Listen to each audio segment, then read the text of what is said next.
Monsieur le ministre, lors de la conférence générale de l'enseignement qui vient de se tenir à Paris, vous avez parlé des futures responsabilités des jeunes et de l'intérêt de favoriser les échanges entre étudiants métropolitains et africains. Effectivement, c'est une question qui entre dans mes attributions au secrétariat d'État à la présidence du Conseil et d'autre part, elle m'intéresse au premier chef en raison même des relations qui doivent exister entre la métropole et l'Afrique. Les Africains connaissent très peu la France et le peuple français, lui, connaît très peu les populations africaines. Et certains malentendus sont provoqués par cette méconnaissance réciproque des intentions des uns et des autres. C'est la raison pour laquelle j'estime que deux peuples qui ont été associés dans le pire aussi bien, dans le pire et dans le bien, doivent se connaître. Et étant donné que nos jeunes, aussi bien ceux de la métropole que ceux d'Afrique, sont appelés à gérer les destinées des deux pays, je pense qu'il est indispensable qu'ils doivent se connaître. C'est la raison pour laquelle j'ai mis l'accent sur la nécessité de multiplier les échanges de jeunes. Monsieur le ministre, vous avez abordé également un autre problème, celui des étudiants d'outre-mer qui terminent leurs études à Paris et qui se sentent parfois isolés. Je pense que vous avez voulu dire par là que ces étudiants étaient souvent travaillés par la propagande et quel remède pensez-vous y apporter? Oui, de tout temps, nous avons constaté les uns et les autres que les étudiants africains en France vivaient entre eux et n'avaient de contact avec les populations françaises qu'à travers certains éléments dont les doctrines, comme je l'ai déjà indiqué, sont rejetées par la tradition africaine. Ainsi, nos étudiants sont quelquefois amenés à prendre certaines positions irréalistes et qui peuvent, si on y portait remède, creuser un fossé profond entre eux, les futurs cadres politiques et administratifs de l'Afrique et les populations africaines. C'est la raison pour laquelle j'ai estimé qu'il fallait les tirer de cet isolement. D'abord, en intensifiant les contacts entre les étudiants africains en métropole et les populations métropolitaines, et d'autre part, entre nos étudiants et nos jeunes d'Afrique. Vous avez également abordé, monsieur le ministre, le problème du recrutement du personnel enseignant.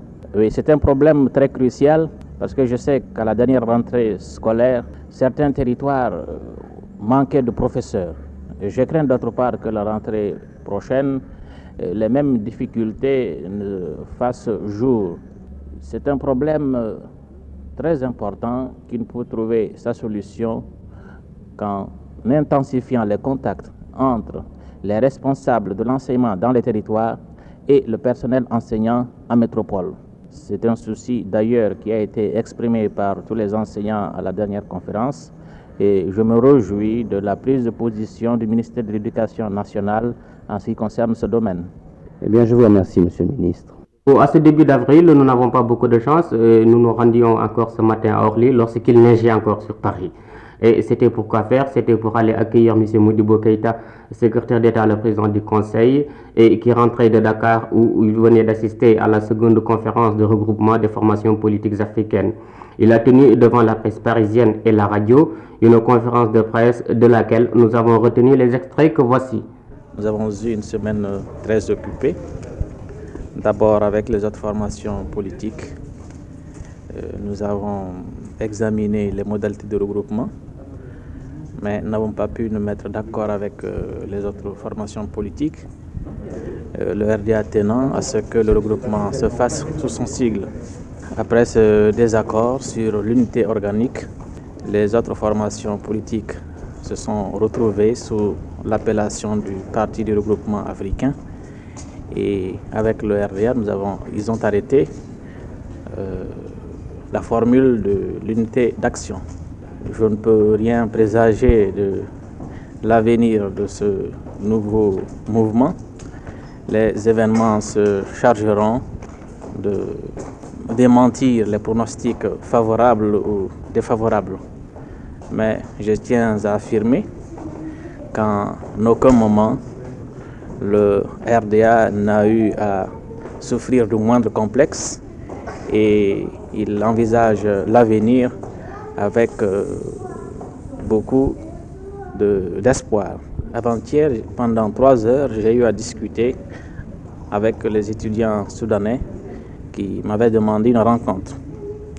J'ai constaté que bien de personnes critiquent le marché commun sans en connaître le traité. Après les explications, les étudiants du Soudan sont repartis très réconfortés et je suis convaincu que les territoires d'outre-mer et l'Afrique française en particulier fondent beaucoup d'espoir sur le marché commun.